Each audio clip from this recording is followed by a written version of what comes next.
একবার না দুইবার না, বহুবার উম্মতদেরকে হেদায়েত এবং কোরআন ও হাদিসের বাণী শোনাইতে গিয়া এমন বলছেন যে মানুষগুলিকে আল্লাহ তাআলা মহব্বত করে সেই মানুষগুলিকে এমন কওমি মাদ্রাসার মাহফিলে, কোরআন ও হাদিসের মাহফিলে নিয়ে আসে। প্রথমত লাভ, প্রথম কদম রাখার সাথে সাথে ছোট গুনাহগুলি মাফ হয়ে গেছে গা।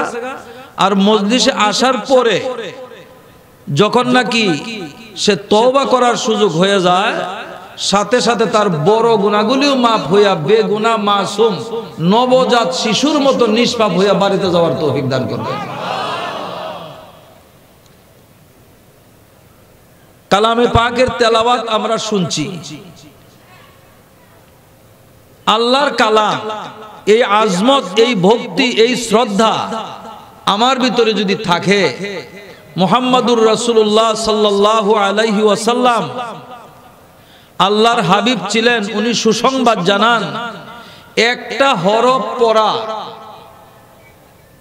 কোরআন শরীফের হরফ আমরা নামাজের সময়ও পড়ি, নামাজের বাইরা পড়ি। নামাজের ভিতরে যদি কোরআন শরীফের আয়াত তেলাওয়াত করি, এক একটা হরফের বদলা 100 করে নেকি আমার আমলনামায় লেখা। নফল নামাজ বৈশা থেকেও পড়া জায়েজ আছে। কোন ব্যক্তি যদি বৈশা বৈশা নামাজ পড়ে তাহলে প্রত্যেকটা হরফের বদলায় তাকে 50টা করে নেকি দেওয়া হয়। ওযু সহকারে নামাজের বাইরে যদি কোনো ব্যক্তি কালামে পাকের তেলাওয়াত করে, প্রত্যেকটা হরফের বদলায় 20টা নেকি দেওয়া হয়। কোরআন শরীফ ওযু সারা ধরা জায়েজ নাই, কিন্তু তেলাওয়াত করার পারমিশন আছে। কোন ব্যক্তি যদি ওযু সারা কালামে পাকের তেলাওয়াত করে, প্রত্যেকটা হরফের বদলায় তাকে 10টা করে নেকি দেওয়া হয়। আমরা হইলাম আল্লাহর হাবিবের উম্মত। বলেন আমরা হইলাম কি? আমার হুজুরে যে কথাটা বলছিলেন, খলিলুল্লাহ আল্লাহর দুস্ত, হাবিবুল্লাহ আল্লাহর দুস্ত। খলিল এমন দুস্ত যে দুস্ত তার সর্বস্ব বিলীন করছে আমার আল্লাহ যেন আমার প্রতি সন্তুষ্ট থাকে।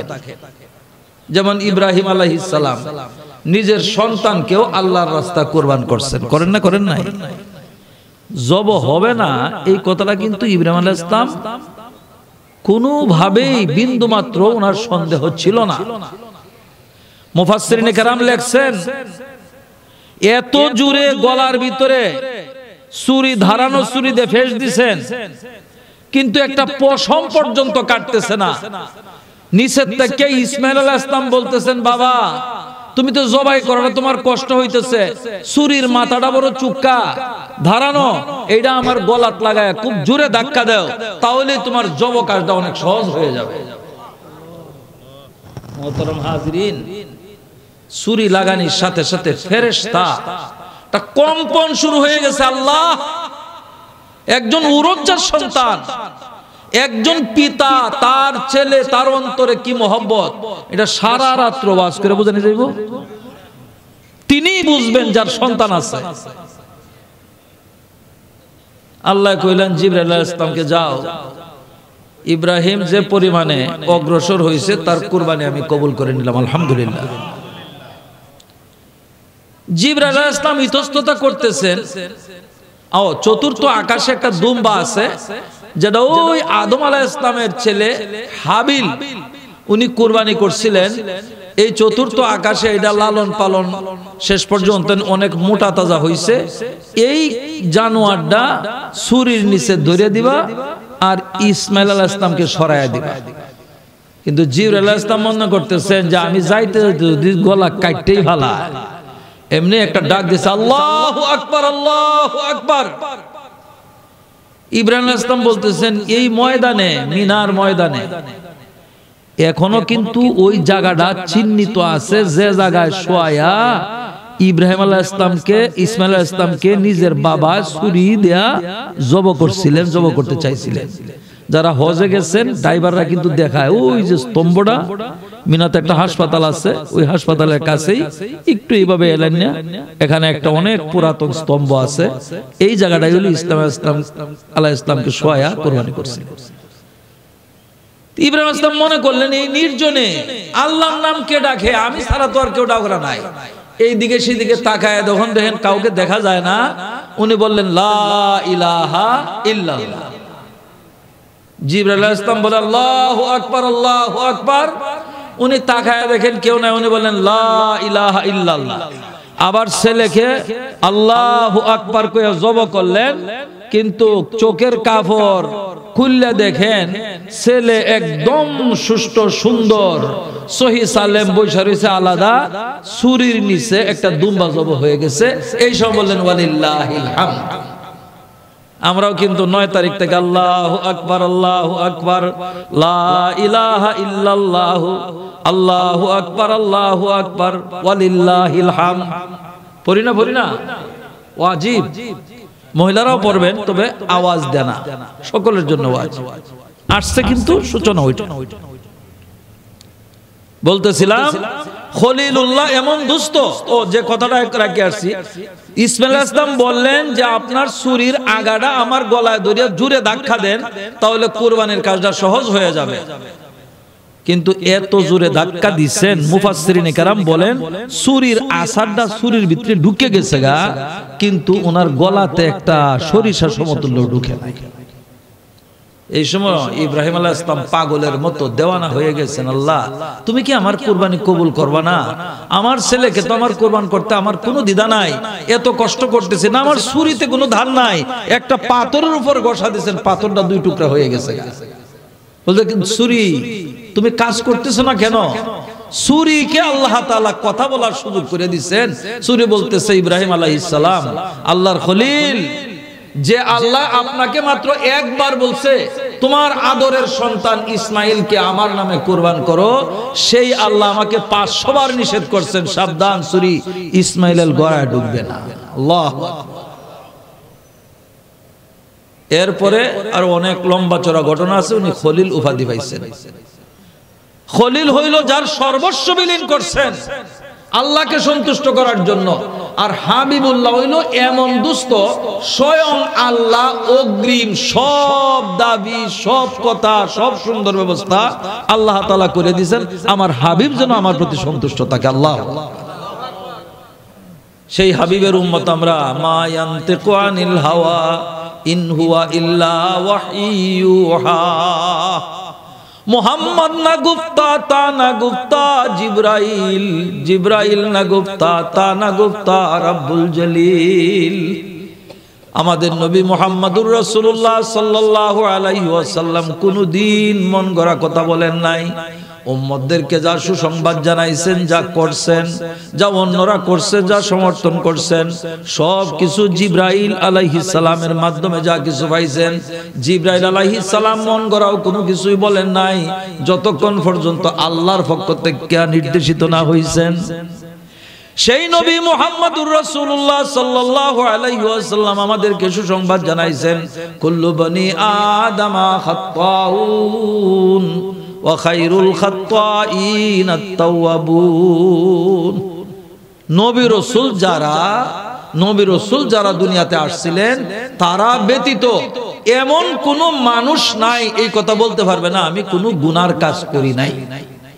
শয়তানে তাকে গুনার কাজ কম বেশ কিছু করাইছে, কিন্তু গুনার কাজ করিয়া যে গুনাহ নিয়া বৈশা রইছে সে হইল শয়তানের দলের অন্তর্ভুক্ত। কিন্তু শয়তানে গুনার কাজ করাইছে, আমি আল্লাহ এবং আল্লাহর রাসূলের কথা স্মরণ করিয়া আমি তওবা করলাম, আল্লাহ তাআলা সাথে সাথে maaf করে দিবেন। আবার গুনার কাজ করাইছে, আবার তওবা করলাম, আল্লাহ maaf করে দিবেন।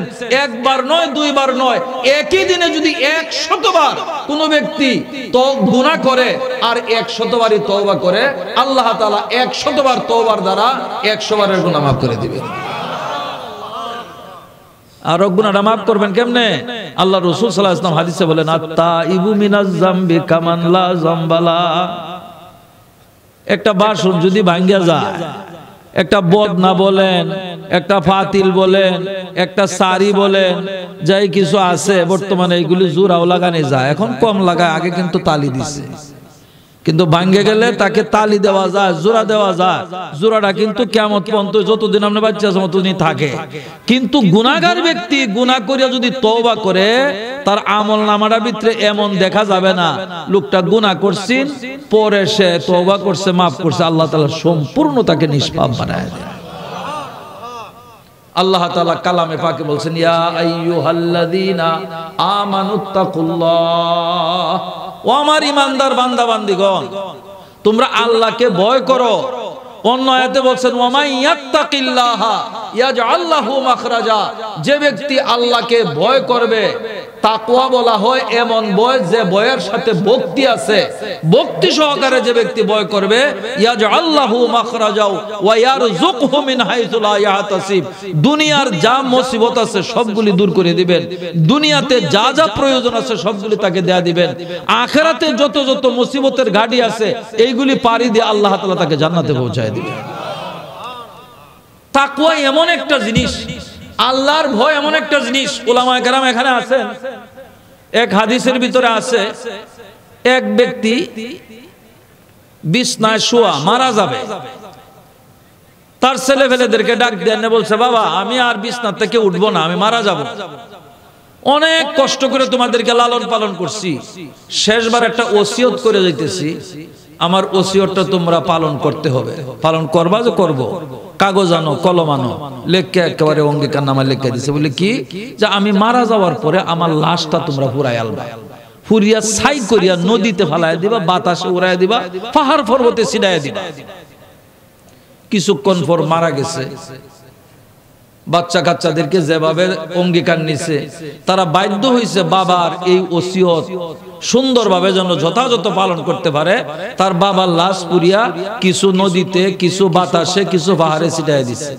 আল্লাহ তাআলা কালে কইছেন, কোন এই পাহাড়ের গুলি, পানির গুলি, বাতাসের গুলি একসাথে জমা হইয়া সাথে সাথে মানুষ হয়ে গেছে আগের মতোই।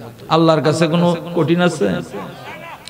আল্লাহ কইছেন, দুনিয়াতে তুমি ভালো মন্দ হিসাব, ভালো মন্দ আমল যাই করছো তার হিসাব পরে, কিন্তু মরণের আগে দিয়ে এরকম ওসিয়ত করে এই শয়তানি কাজটা কেল্লাই করলে। কইছে আল্লাহ করছি যে ফারিয়া না, তোমার কাছে যে ধরা পড়বো আমি কি জবাব দিব, এই ভয়ে তোমার সামনে জবাব দেওয়ার মতো আমার কোনো কিছু নাই, এই ভয়ে আমি আমার ছেলেদেরকে এরকম ওসিয়ত করে আসছি। তোর অন্তরে আমি আল্লাহর ভয় ছিল? কয় আল্লাহ না থাকলে আমি এরকম কাম করছি কেন? কয় যা, এই ভয় থাকার কারণে এর উসিলা তোর সমস্ত গুনাহ মাফ করে দিলাম, জান্নাতি করে দিলাম। রহমতে খুদা বাহানা মিজুয়া, আল্লাহর রহমত শুধু বাহানা তালাশ করে। আল্লাহ কত বড় দয়া করছেন। কুরআন শরীফে কি বলছেন? আল্লাযী খালাকাল মাউতা ওয়াল হায়াতা লিয়াবলুয়াকুম আইয়ুকুম আহসানু আমালা। ও দুনিয়ার মানুষ, আমি মৌত সৃষ্টি করছি, হায়াত সৃষ্টি করছি। কালামে পাকের ভিতরে মৌতের কথা আগে আনা হয়েছে, হায়াতের কথা পরে আনা হয়েছে। অথচ দুনিয়াতে আমরা আসি আগে, হায়াত আগে, পরে মৌত। কথা ঠিক না বেটি? এর জবাব কি? যারা বিদেশ গেছেন রিটার্ন টিকেটটা না করলে এই দেশের যাওয়ার টিকিট দেয় না। আমাকে যাইতেই হবে। মৌত কাসিন কুল্লু নাফসিন শারিবু কবরু বাইতিন কুল্লু নাফসিন দাখিলু। আর মৌতটাও কিন্তু সময়সীমা নাই। হঠাৎ করে কাহা দিয়া বাগ কে মালি ও বুলবুল ফরিশ মদ্দতে বস খতম হে তেরে গুলিস্তা और है। বাগানের মালিক ডাক দে বলবে, ও আব্দুল করিম, আব্দুর রহিম, ও মোহাম্মদ আলী অথবা আকরাম হোসেন, যে যেখানে আসো, তুমি এই দুনিয়াতে আসছিলে একটা সময় সীমা নিয়ে, 70 বছর, 80 বছর, 60 বছর, একদিন একদিন করে সময় শেষ হয়ে গেছে। এখন আরেকটা জায়গায় যাইতে হবে, নাম যার নাম হইল আখিরাতের বাড়ি। প্রথম ঘাটির নাম হইল কবর। কথা ঠিক না বেটি? যদি ভালো কাজ করি আলহামদুলিল্লাহ, আর যদি ভালো কাজ না করে কান্দবে আর বলবে, আয়েতে হাম মিসলে বুলবুল সাইরে গুলশান কর চলে, खुश रहो आए बागे बानो हम तो अपना घर चले। बागे दुनिया में नहीं है हम सा कोई बदनसीब, आए थे हम बाग में और खालिदा माले चले। ও আমার পরবর্তী জেনারেশন, এই দুনিয়ার ভিতরে ফলের অভাব নাই, ফলের অভাব নাই। ফুলের অভাব নাই, তোমার সংগ্রহ করার জন্য কোনো বাধা নিষেধ নাই, তুমি যা ইচ্ছা তা তুমি সংগ্রহ করো। সাবধান সাবধান, হায়াত কিন্তু সীমিত, হঠাৎ করে এমন সময় এসে যাবে তওবা করারও কোনো সুযোগ পাইবা না। এই দুনিয়াতে যদি কাজ না করে, আল কাইয়িসু মান দানা নাফসাহু ওয়া আমিলা লিমা বাদাল মাউত। আজকে দেখবেন এলাকাতে একটা ছেলে যদি ভালো পড়ালেখা করে, একটা ছেলে যদি ভালো কম্পিউটার চালাইতে পারে, যে কোনো একটা ছেলে যদি ভালো খেলাও খেলাইতে পারে, মানুষ গর্ববোধ করে অমুক বাপ সফল বাপ। কথা ঠিক না বেটি? ছেলেটা বড় জ্ঞানী, কিন্তু জেনে রাখুন তার জ্ঞান বিজ্ঞান যদি কোরআনের সাংঘর্ষিক হয়, কোরআন যদি তাকে সমর্থন না করে, দুনিয়ার সকল মানুষ যদি সাক্ষী দেয় বাচ্চাটা জ্ঞানী, ছেলেটা জ্ঞানী, ওই মানুষটা জ্ঞানী, কিন্তু কোরআনের ভাষা সে হলো আবু জাহেল। কথা ঠিক না বেটি?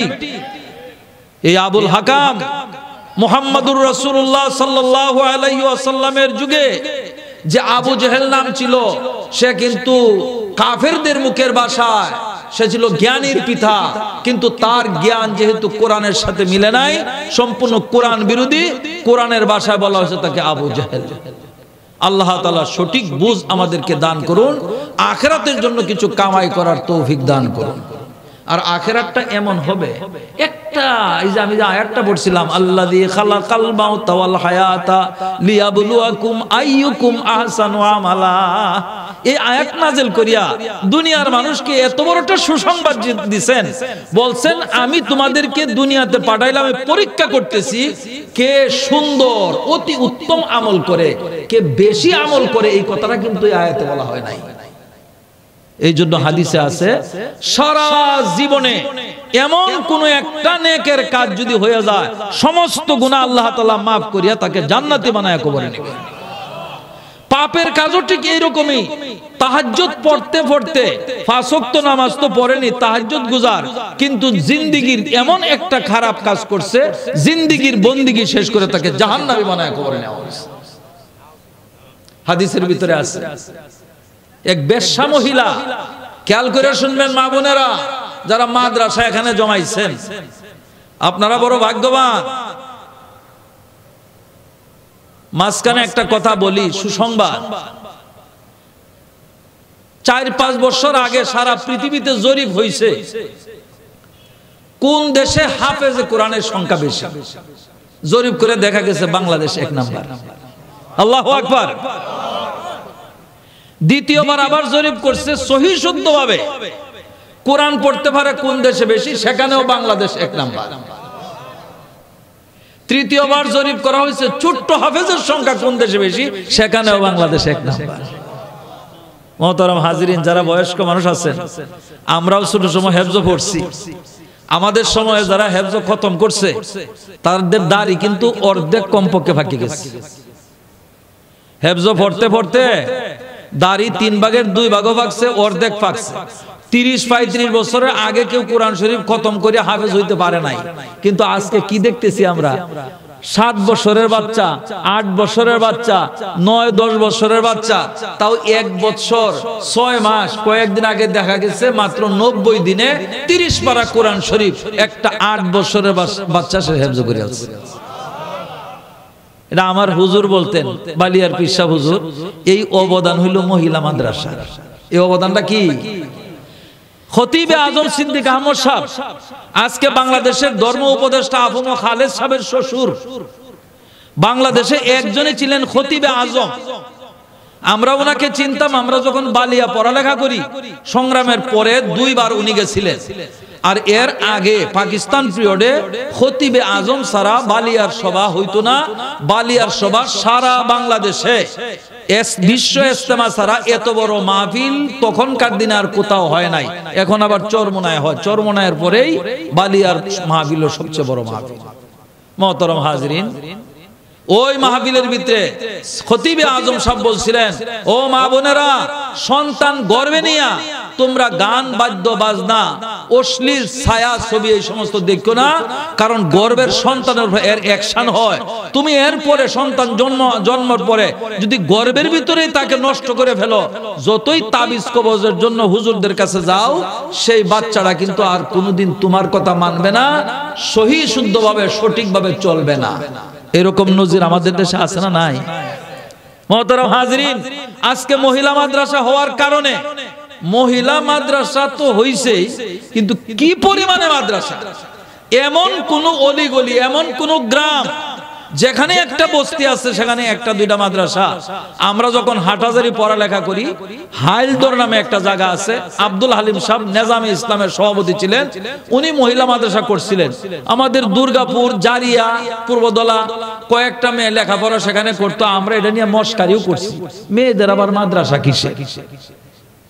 কিন্তু আলহামদুলিল্লাহ আজকে আমার হুজুর বারবার আফসোস করছিলেন, কত বড় আমরা ক্ষতিগ্রস্ত হয়েছি।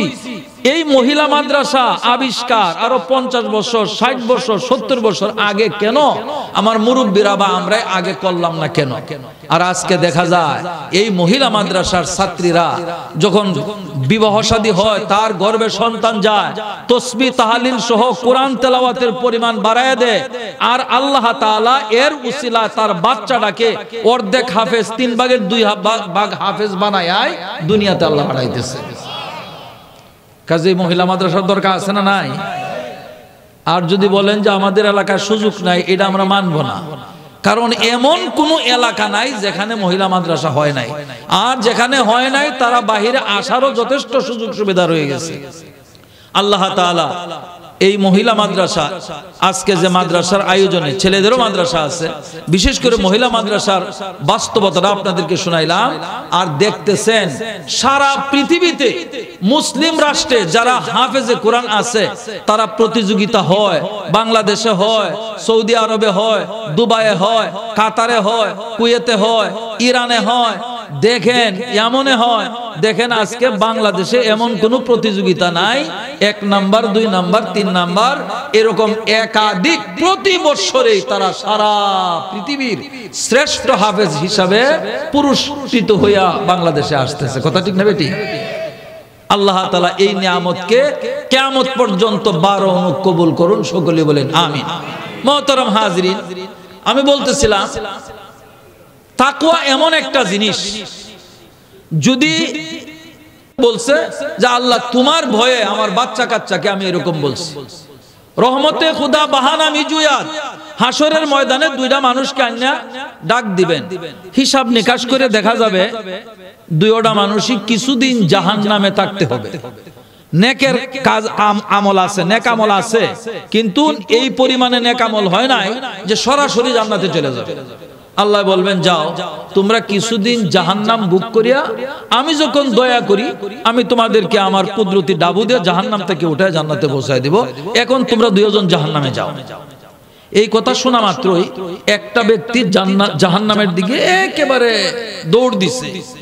ফিসবা তাকায়া দেখে না তার সাথের ভাই সাথে আছে কিনা। সাথেরটা 2 কদম যায় না ফিসের দিকে তাকায় থাকে, 2 কদম যায় না ফিসের দিকে তাকায় থাকে। আল্লাহ ডাক দিয়ে বলবেন এই শোনো আয়া, 2 জনকে বললাম জাহান্নামে যাওয়ার কথা, এত যাইতেছে তুমি যাও না কেন? যাবে না? কয় মাবুদ যাবো, কিন্তু আমি পিছনের দিক দিয়ে তাকায় যাইতেছি, আমার একটা ঘটনা স্মরণ হয়েছে। ঘটনা কি? দুনিয়াতে থাকতে মা বাবার অবাধ্য সন্তান আসলাম, মা বাবা অতিষ্ঠ হয়ে বাড়ির থেকে দৌড়ায় দিছে, অবাধ্য সন্তান তুমি কোনোদিন আমার বাড়িতে আসবে না, তোমার জাতের কসম খেয়ে বলতেছি 1টা 2টা ক্ষেত পাড়ি দিতে পারি নাই। আবার যখন গার ফিরাইয়া আমার মা বাবার চেহারার দিকে তাকাইলাম, আমার মা বাবার অন্তরে যে তুমি একটু দয়া দান করছো, এই দয়ার কারণে আমাকে চিরতরে বাড়ির থেকে বিদায় করতে রাজি হয় নাই। ডাক দে বলছে আয় বাবা আয়, আর কোনোদিন অন্যায় করবে না, এবার তোকে ক্ষমা করে দিলাম। মাবুদ তোমার দয়ার সীমা নাই, মায়ার সীমা নাই, তুমি আরহামুর রাহিমিন, তুমি আমাকে জাহান্নামের হুকুম করছো। পিছনের দিক দিয়ে তাকায় তাকায় দেখতেছি, একবার তোমার দয়ার রহমতের জুসে আমাকে ডাক দে বলো কিনা আয় বান্দা আয়, তোর জাহান্নামে যাইতে হবে না, এক্ষুনি তোকে জান্নাত দিয়ে দিলাম। আল্লাহ কয় তুমি তো বক্তা বড় ভালা, তো হেইটা দৌড়তাছে কে হেরে ডাক ডাক যাই উনায় বলে কি করে আল্লাহ ডাক যাইতে আইসা আল্লাহ তুমি ডাকছো বলি যে তোর সাথের যে ভাই সাথে আছে কিনা এটাও তোমার একবার দেখে। তুমি বেজান দৌড়লে দুজক বড় আরামের জিনিস নাকি? কয় তোমার কসম খায়া বলতেছি দুজক আরামের জিনিস না। এরপরে যে আমি দৌড় দিছি আমার হিসাব আর একটা। বল তোর হিসাব কোনটা? মাবুদ 70-80 বছর হায়াতের ভিতরে তোমার একটা হুকুমও পরিপূর্ণভাবে আমি আদায় করতে পারি নাই। আজকে হাসরের ময়দানে আমাকে হুকুম করছো জাহান্নামে যাওয়ার জন্য। জাহান্নাম শান্তির জায়গা বা অশান্তির জায়গা আমি এই হিসাব করতেছি না। আমি মনে মনে ভাবতেছি এই হুকুমটা আমি শতভাগ পালন করতে পারি কিনা, এই জন্য দৌড় দিলাম। আল্লাহ বলেন দুজনের উদ্দেশ্য যেহেতু ভালো, নেক উদ্দেশ্যের খাতিরে আমি সব গুনাহ মাফ করে এখনই তোদেরকে জান্নাত দিয়ে দিলাম। মোহতারাম হাজিরিন, আল্লাহর দয়া কোনো সীমা নাই। আল্লাহ বলেন লিয়াবলুয়াকুম আইয়ুকুম আহসানু আমালা। একটা আমলও যদি দুনিয়াতে ভালো থাকে তাহলে আখিরাতে নাজাতের উসিলা হইতে পারে, দুনিয়াতেও নাজাতের উসিলা হয়। আখিরাতে নাজাতের উসিলা এক ব্যক্তির আমলনামা হিসাব করে দেখা যাবে মাত্র একটা নেকির অভাব, তাইলে সে জান্নাতে চলে যাইত। এক নম্বরে কেউ যদি ফেল করে তাহলে কিন্তু এটা বোর্ড থেকে নিয়ম আছে তার নাম্বারটা দেওয়া, নাহলে ছেলেটা পাগল হয়ে যেতে পারে। আল্লাহ বলছেন হাসরের ময়দানে বাবা বান্দা তোমার একটা নেকি যদি এখনো সংগ্রহ করতে পারো তোমার সরাসরি আমি জান্নাত দিয়ে দেব। খুশিতে লম্ব মারছে, একটা নেকি তো কোনো বিষয় না। হাসরের ময়দানে কত আপনজন আছে দুনিয়াতে থাকতে মিছিলে মিটিং এ তার জন্য জান দিয়ে দিছে, সে মারা গেছে, আছে না এরকম? এরপরে মা বাবার দয়ার তো কোনো সীমাই নাই। সব জায়গা ঘুরিয়া গাড়িয়া মা বাবার কাছে গেছে, কিন্তু ইয়াউমা ইয়াফিরুল মারউ মিন আখিহি ওয়া উম্মিহি ওয়া আবিহি ওয়া সাহিবাতিহি ওয়া বানিহি লিকুল্লি ইমরিইম মিনহুম ইয়াউমা ইযিন শানু ইউগনি। মা বলে বাবা তুমি কত আমার কলিজার টুকরা আদরের সন্তান, নতুন করে তোমাকে বুঝাইতে হবে না। কিন্তু হাসরের ময়দান আমার আমলনামা ডাইন হাতে আসে না বাম হাতে আসে এখনো জানা নাই। এই মুহূর্তে তোমাকে একটা নেকি দিয়ে সাহায্য করব সেই মন মানসিকতা আমার নাই। মায়ে যদি এই কথা বলে তাহলে এরপরে আর ঘোরাঘুরির কোনো প্রয়োজন আছে? লাভ আছে কিছু? এখন যাইতেছে শরীরের মধ্যে আর কোনো শক্তি নাই। আরেক ব্যক্তি দাঁড়ায় বলতেছে কিরে ভাই একটু আগে দেখলাম একেবারে খুশিতে লম্প মারছো, এখন যাইতেছো একেবারে দুর্বল হইয়া, ঘটনা কি? তোমার সাথে বললে কি হবে? আমার একটা নেকির অভাব, একটা নেকি যদি আজকে সংগ্রহ করতে পারতাম তাহলে দুজকে ঢুকতে হইতো না। কিন্তু আল্লাহ সুযোগ দিছিলেন, সুযোগটা আমি কাজে লাগাইতে পারলাম না। যার সাথে আলাপ করে তার হিসাব করে দেখা গেছে তার 70-80 বছর হায়াতের ভিতরে মাত্র একটা আমল আছে, এইটা আল্লাহর কাছে গ্রহণ হয়েছে। হে কইতে চাই রে আমার মাত্র একটা, আর তার বাকি একটা। আমার তো উপায় না, আমার ভাই সে সরাসরি জান্নাতে যাও, যাও আমার একটা নেকি আছে তুমি লিয়ে যাও। হে তো খুশি হয়ে আল্লাহর কাছে গেছে যে আল্লাহ তুমি তো কইছো একটা নেকি আনলে দিবা জান্নাত, আমি তো পাইছি। বলে কে দিছে? আম্মুকে। কয় না যেখানে গেছিলাম পাইছি না, ওই যে ভাই দাঁড়ায় রয়েছে। আল্লাহ ডাক দে বলবেন তুমি দিছো? যে হ্যাঁ। বলে কেন? কয় আল্লাহ একটা নেকির অভাবে জান্নাতে যাবে, আমার মনটা মানতেছে না। আল্লাহ কয় আরে কত লক্ষ কোটি গুণের একটু দয়া তোমার অন্তরে দিলাম, এই দয়ার দ্বারা হাসরের ময়দানে আরেক ভাইয়ের প্রতি যদি এই দয়াবান হইতে পারো আমি আর আল্লাহর দয়া আর মায়ার সীমা নাই, আমি তোমারে মাফ করে একসাথে জান্নাত দিয়ে দিলাম। বনি ইসরাইলের 3 ব্যক্তি বাজার করতে গেছে। বাজার থেকে যখন আসে হঠাৎ মেঘ বৃষ্টি ধরছে। আগে তো এরকম ঘনবসতি ছিল না, রাস্তাঘাটে বাড়ি আসেন না, পাহাড় পর্বতের রাস্তা, পাহাড়ের ভিতরে গর্ত ছিল, বৃষ্টি আসলে গর্তের ভিতরে ঢুকতো, আবার বৃষ্টি যখন কমে গেছে আবার গর্তের থেকে বাইরে বাড়িতে চলে যাইত। 3 জনে একটা জামাত, তারা যেই বৃষ্টি ধরছে এক পাহাড়ের গর্তের ভিতরে ঢুকছে। হাদিসের ভিতরে আছে, আমাদের নবী সাল্লাল্লাহু আলাইহি ওয়াসাল্লাম বলছেন বনি ইসরাইলের ঘটনা। বৃষ্টিটা এত লম্বা হইছে যে উপর থেকে পাহাড়ের মাটি কাটিয়া গিয়া একটা বড় পাথর স্থান থেকে পড়িয়ে গেছে নিচে, গড়ায় গড়ায় আসতে আসতে এই যে তারা যে গর্তের ভিতরে ঢুকছে এই গর্তের মুখটার ভিতরে বসে পড়ছে। পাথর 70-80 মণ 100 মণ ওজন। এখন ভিতরে যারা আছে তারা তিনজনে দেখায় এটা এ করতে পারবে না, যখন দেখতেছে আমাদের মৌত ছাড়া তো আর কোনো উপায় নাই। একজন অন্যজনকে বলতেছে, ভাই জিন্দিগিতে যদি কোনো একটা নেক আমল করে থাকো, মনে হয় এই কামনা নেক, তাহলে এই নেক আমলটা আল্লাহকে স্মরণ করায়া আল্লাহর কাছে এর উসিলায় ফানা চাও, হইতে পারে আল্লাহ তাআলা বিপদ থেকে মুক্তি করতে পারে, না এলে না কায়া না ফান করিয়া এই গর্তের ভিতরে আমাদেরকে মৌত হবে। তখন একজনে বলল, আল্লাহ আমার বৃদ্ধ পিতা মাতা ছিলেন, আমার আমল ছিল প্রত্যেক দিন বাজারে কাম কাজ করিয়া যা কিছু উপার্জন আমি পাইছি হইছে, এইগুলির দ্বারা খাবার আনিয়া প্রথম আব্বা আম্মারে আমি খাওয়াইছি, এরপরে আমার সন্তানাদিরে খাওয়াইছি। একদিন বাড়িতে আসতে দেরি হইছে, আয়া দেখি আমার মা বাবা ঘুমায় পড়ছেন। এখন খানা তো আমি প্রতিদিন প্রথম মা বাবাকে খাওয়ায়া পরে আমি সন্তানরে খাওয়াই, যদিও বর্তমানে আমাদের দেশে সম্পূর্ণ উল্টা, আগে সন্তানরে খাওয়ায়া এরপরে মা বাবা। সবাই না, অধিকাংশ, কথা ঠিক না বেঠি? আল্লাহ তাআলা ওইভাবে আমল করার তৌফিক দান করুক, প্রথম পিতামাতার খবর নিব, পরে সন্তানের খবর। মা বাবা যেহেতু ঘুমায় পড়ছেন, আরামের ঘুম ভাঙ্গে আবার ওনাকে খাওয়ানি, এটা আমার মনে চাইতেছে না। আমার বাচ্চা কাচ্চারা আমার পায়ে পড়িয়া কাঁদতেছে, খিদা লাগিয়ে আমাদের জান বাইরে হইতেছে, বাবা খাওয়ান দেও। আমার মনে চাইতেছে না আমার দীর্ঘদিনের এই নিয়ম অভ্যাসটা আমি ভঙ্গ করব, প্রথম পিতা মাতারে খাওয়াইয়া পরে সন্তানরে খাওয়াইয়া, আজকে সন্তানরে খাওয়াইয়া পরে পিতা মাতারে খাওয়াইবো, এটা আমার মনে চাইতেছে না। ঠিক এইভাবে ইতস্ততা করতে করতে তাহাজ্জুদের নামাজে রক্ত হয়ে গেছে গা। পিতা মাতা যখন উঠছেন, প্রথম আমি পিতা মাতারে খাওয়াইয়া এরপরে সন্তানরে খাওয়াইছি। আল্লাহু আকবার।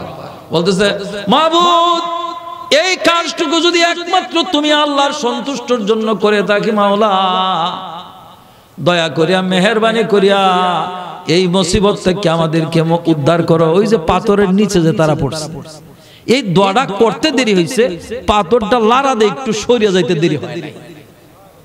বাহির থেকে আলো বাতাস আসতেছে কিন্তু বাহির হওয়ার মতো না। দ্বিতীয় ব্যক্তি কইতেছে, আমি আমার চাচাতো বোনের উপর আসক্ত ছিলাম। চাচাতো বোন একদিন তার সন্তান না খায়া মারা যাবে, আমার কইছে, ভাই তুমি তো পয়সাওয়ালা, আমার বাচ্চা কাচ্চাগুলি খাওয়ানোর মতন কিছু সাহায্য করো। কয় সাহায্য ভাইবা, তোমার রাত্রে আমার সাথে সাক্ষাৎ করতে হবে। বুঝতে পারছেন তো কথাটা? মহিলা চলে গেছে, কিন্তু নিজের চোখের সামনে সন্তান না খায়া মারা যাবে, শেষ বেলা যায় বলতেছে, তুমি যাই বলো আমি করব, আগে আমার বাচ্চাগুলি বাঁচাই টাকা দাও। বাচ্চাদেরকে খানা পিনা খাওয়ায়া তার সাথে সাক্ষাৎ করতে গেছে। হাদিসে আছে স্বামী স্ত্রী মিলামিশা যেভাবে করে ঠিক এইভাবে তারা ব্যবস্থা নিছে। নিচের থেকে মেয়েটা থর থর করে কাঁপতেছে আর বলতেছে, ইত্তাকিল্লাহ, আল্লাহকে ভয় করো। সে বলতেছে, তুমি তাল বাহানা কেন করতেছো? তোমার সাথে কি আমি জোরাজুরি করতেছি? তোমার সাথে আমার কন্ট্রাক্ট হয় নাই?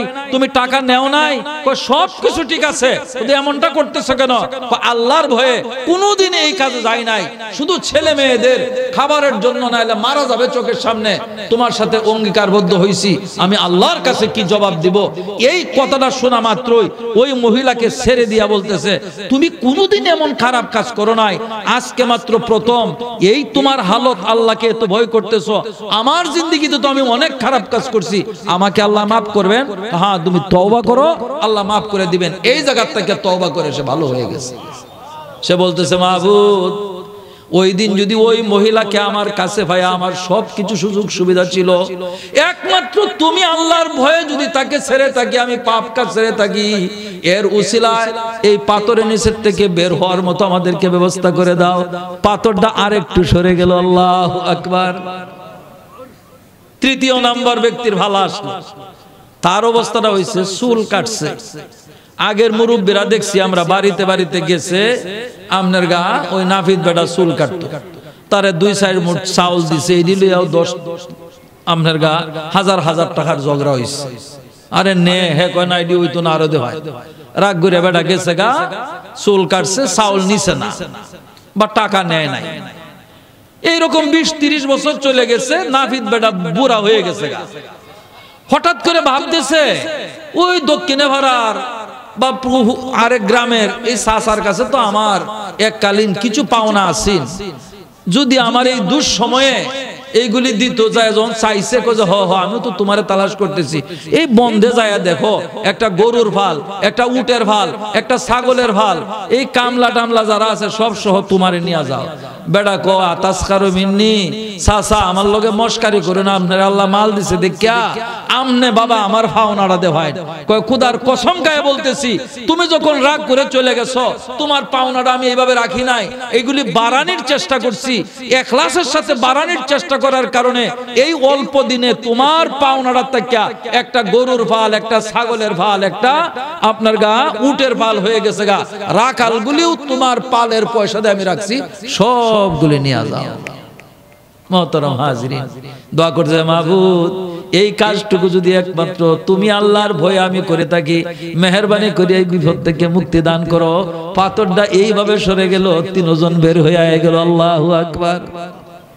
মুহতারাম হাজিরিন, এই মাহফিলগুলি কেন জান্নাতে যাওয়ার উসিলা হয়? মাহফিলে বৈশা সুবহানাল্লাহ বলতেছেন না, আলহামদুলিল্লাহ বলতেছেন না, একবার সুবহানাল্লাহ তার কি সওয়াব, আল্লাহর পবিত্রতা বয়ানের কি ফায়দা। ইউসুফ আলাইহিস সালামের নাম শুনছেন তো? শেষ করে দিতেছি। ইউসুফ আলাইহিস সালামের নাম শুনেন নাই? উনার দিক, অনেক দিক নিয়ে আলোচনা করা যায়, মাত্র একটা দিক নিয়ে আলোচনা করব। উনি যখন মিশরের বাদশা, সারা পৃথিবীতে হাহাকার, সেটাও কোরআন শরীফে আছে, ওই দিকেও যাইতেছি না। এক ব্যক্তি আয়েশা বলতেছে, হুজুর আমার কিছু খাদ্যের প্রয়োজন। উনি বলে দিলেন আমার দেশের নাগরিক যারা আছে তাদের জন্য একটা বাজেট আছে, 1 মণ হোক, আধা মণ হোক, 30 কেজি হোক, 40 কেজি হোক, 50 তুমি নিয়ে যাও। আমার এটি হবে না, বেশি লাগবে, আমার চাহিদা আরো বেশি। ঠিক আছে, তোমার চাহিদা বেশি, তুমি ডাবল নিয়ে যাও। কই না, আমার এইগুলি হবে না। কি আশ্চর্য ব্যাপার, আমার এই স্টেজ চালাইতে একটা নিয়ম আছে, তো তুমি যাই চাইবা তাই তো দেওয়ার সুযোগ নাই। কই আপনি যদি আমার পরিচয় পান তাহলে ঠিকই দিবেন। আল্লাহু আকবার। বলে পরিচয় কি? কই মিশরের বাদশার স্ত্রী জুলেখা যখন আপনারে কামরায় আটকাইছিল, ঘটনা জানেন আপনারা?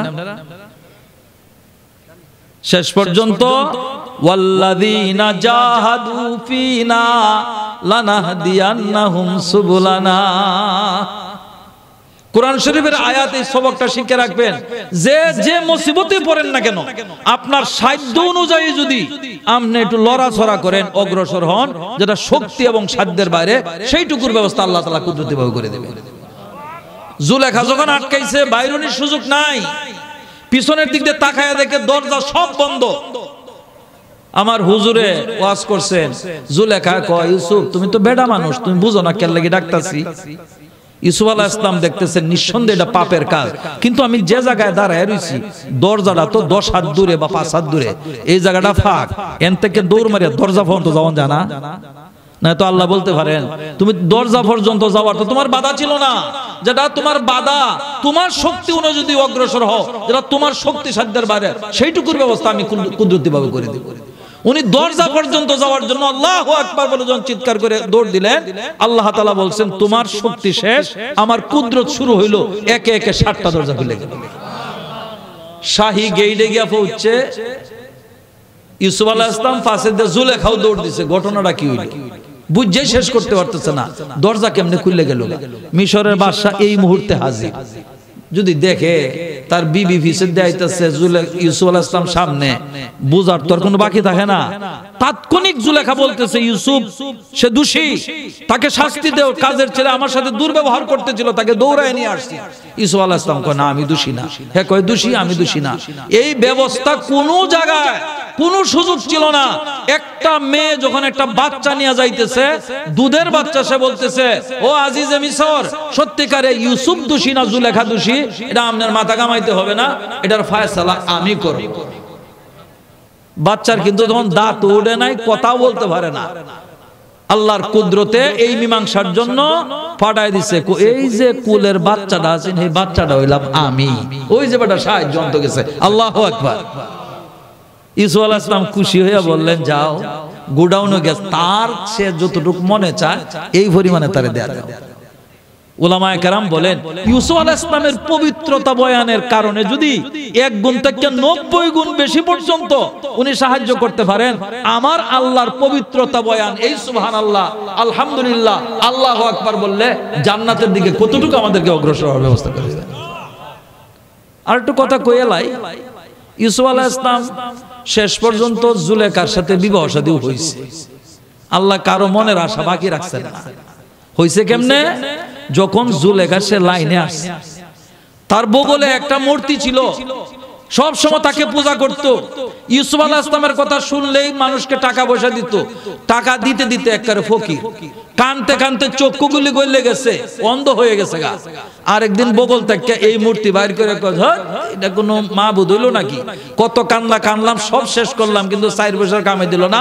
ইউসুফের মাবুদ যেটা আমার মাবুদ, লা ইলাহা ইল্লাল্লাহ।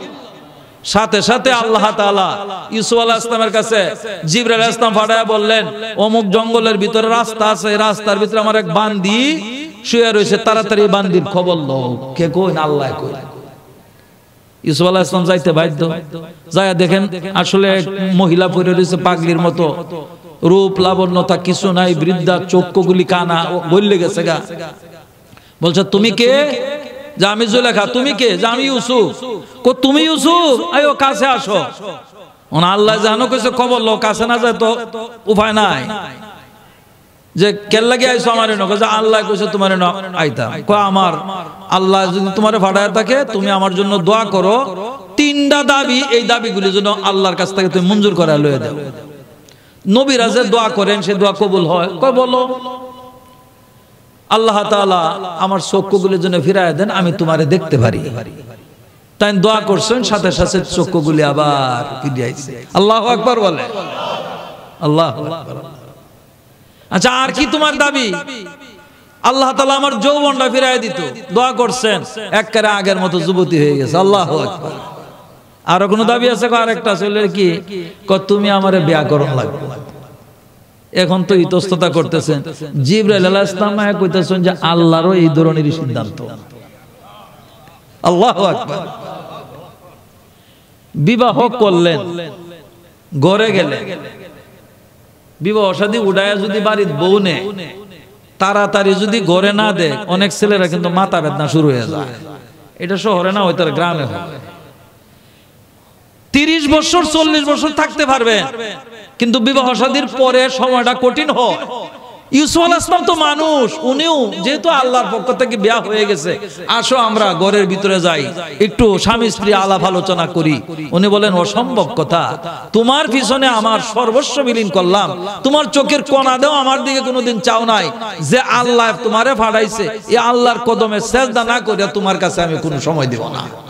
এটা কয়েকজন যাইন গা, ইউসুফ আলাইহিস সালাম ওনাকে খাবলা মারছেন এইভাবে, পিছনে জামা গেছে সিরিয়া। আল্লাহর মায়ের জগতের বাইরে একটা কথা কয় না, এখন বিয়ার দিন বিয়ার শাড়ি গেল সিরিয়ার, লজ্জারই কথা। জিবরাইল আলাইহিস সালাম ওই যে ইউসুফ আলাইহিস সালামের জামাটা জুলেখা খাবলা দিয়ে ছিঁড়ছেন, এইটা আইনা কইছেন তিলকা বি তিলকা, লজ্জার কোনো কারণ নাই, এটা বদলা। আমনেও যে একবার তার জামা ছিঁড়ছিলেন, এখন তার জামাটা আমনে ছিঁড়ছেন। আল্লাহু আকবার। মুহতারাম হাজিরিন, মাদ্রাসা এখানে হইছে, আল্লাহ পছন্দ করছেন বিতা। আল্লাহ তাআলা রাসূল সাল্লাল্লাহু আলাইহি ওয়াসাল্লামের মাধ্যমে বলছেন, খায়রুকুম মান তাআল্লামাল কুরআন ওয়া আল্লামা। আসমানের নিচে জমিনের উপর সবচাইতে ভালো মানুষ, সবচাইতে ভালো মানুষ যারা কোরআন পড়ে এবং কোরআন পড়ায়। আমরা তো অনেকে আছি, আমরা কোরআন পড়ছিও না, কোরআন নিজে পড়াইতেও পারি না, আছি না। আল্লাহ রাসূল সাল্লাল্লাহু আলাইহি ওয়াসাল্লাম অন্য হাদিসে আমাদেরকে সুসংবাদ জানায় দিয়েছেন, তুমি আলেম হও, যদি আলেম হওয়ার সুযোগ না থাকে ছাত্র বনো। ছাত্রের জন্য কিন্তু বয়সের সীমাবদ্ধ নাই। আমরা ছাত্রের জন্য বিছানা ছাড়িয়ে আসতে হবে না, ছাত্রের জন্য বাড়িঘর ছাড়িয়ে আসতে হবে না। 1 সপ্তাহ পরে পরে একটা আয়াত হোক, একটা মাসালা হোক, হুজুরের কাছে, মুবারক সাহেবের কাছে, আলহামদুলিল্লাহ আপনারা খুব মেহনতি এবং খুব যোগ্য।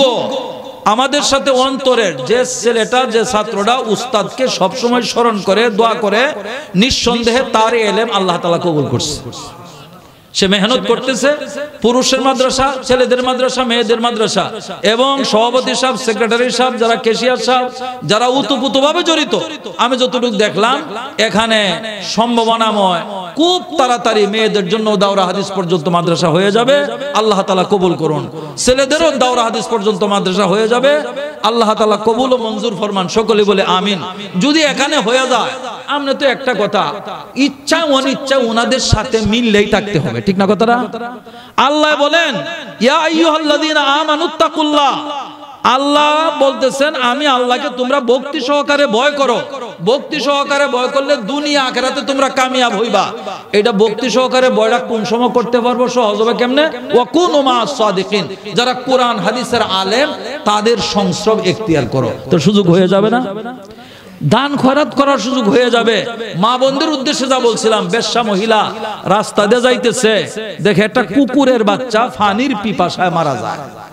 মহিলাদের অন্তরে দয়া বেশি, আরে কুকুরের বাচ্চাই হোক কিন্তু এটা মারা যাবে, এটা হইতে পারে না।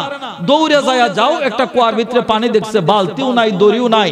এই মহিলা তার উড়নাডা সিরিয়া সিরিয়া গিরা লাগায়া, দড়ি বানায়া, তার পায়ের জুতা দিয়া বালতি বানায়া এই 1-2 ফোঁটা পানি তুলে কুকুরের বাচ্চার মুখে দে।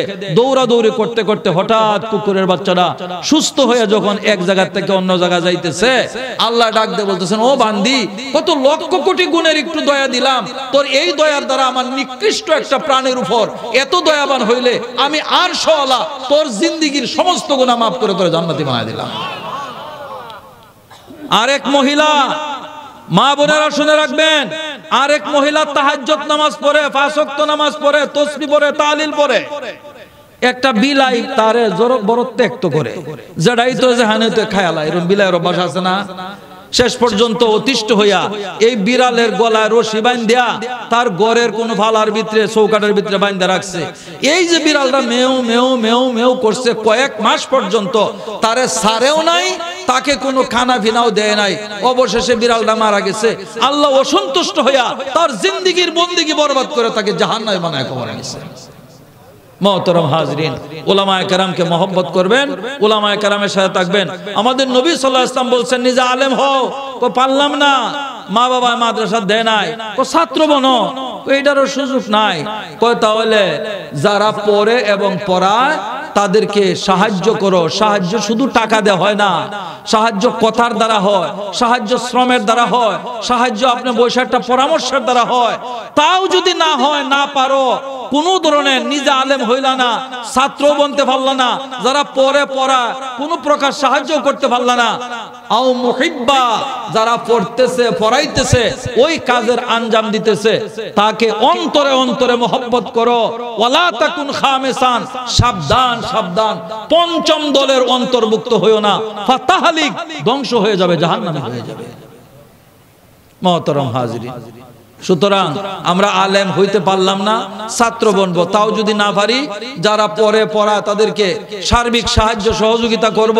তাও যদি না পারি, ওই মহলটাকে অন্তরে অন্তরে ভালোবাসবো, মহব্বত করব, ইনশাল্লাহ জান্নাতের সার্টিফিকেট নিয়ে কবরে যাইতে পারবো। আল্লাহ তাআলা আমাদের সব ভাইকে তৌফিক দান করুন। এই মাদ্রাসাকে কিয়ামত পর্যন্ত 12 কবুল করুন। যারা পড়তেছেন, পড়াইতেছেন, যাদের ছেলে মেয়ে দিতেছেন, জানিয়ে রাখবেন, ছোট্ট করে কথা একটা বলতেছি, ঈসা আলাইহিস সালাম যাইতেছেন রাস্তা দিয়ে, মা বোনেরা খেয়াল করে শুনবেন, ঈসা আলাইহিস সালাম রাস্তা দিয়ে যাইতেছেন, এক মহিলা দেখে বলতেছে, হ্যাঁ, ঈসা আলাইহিস সালামকে কত মর্যাদা আল্লাহ দিবেন, এমন যদি একটা সন্তান আমার গর্ভে থাক, কত কত ধন্য ওই মা যে মায়ের গর্ভে ঈসা আলাইহিস সালামের মতো একটা সন্তান ধারণ করছে। ওই মায়ের বুকগুলি কত মুবারক যে মায়ের বুকটাকে ঈসা আলাইহিস সালাম দুধ পান করছে।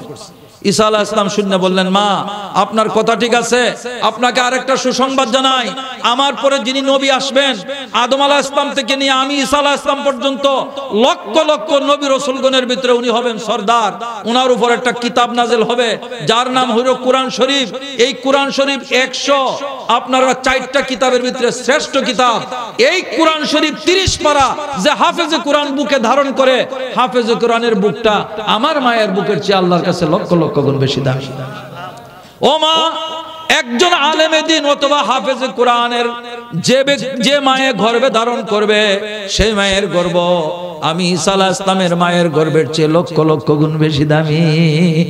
অন্য হাদিসের ভিতরে আছে একজন হাফেজে কোরআন যদি হয়ে যায় তার ফ্যামিলির থেকে 10 জন মানুষকে জান্নাতে নিয়ে যাবে, কুল্লুহুম কাদ ওয়াজাবাত লাহুন নার। যে মানুষগুলির জন্য জাহান্নাম অবধারিত হয়েছিল এই মানুষগুলিকে তার আব্বা আম্মা, দাদা দাদি, নানা নানি, শ্বশুর শাশুড়ি আর যার সাহায্যে লেখাপড়া করছে ওই পুরুষ আর এই মহিলা, কাজেই ছেলেরা আসবে, আমরা খানা খাওয়াইবো, টাকা দিব ইনশাআল্লাহ।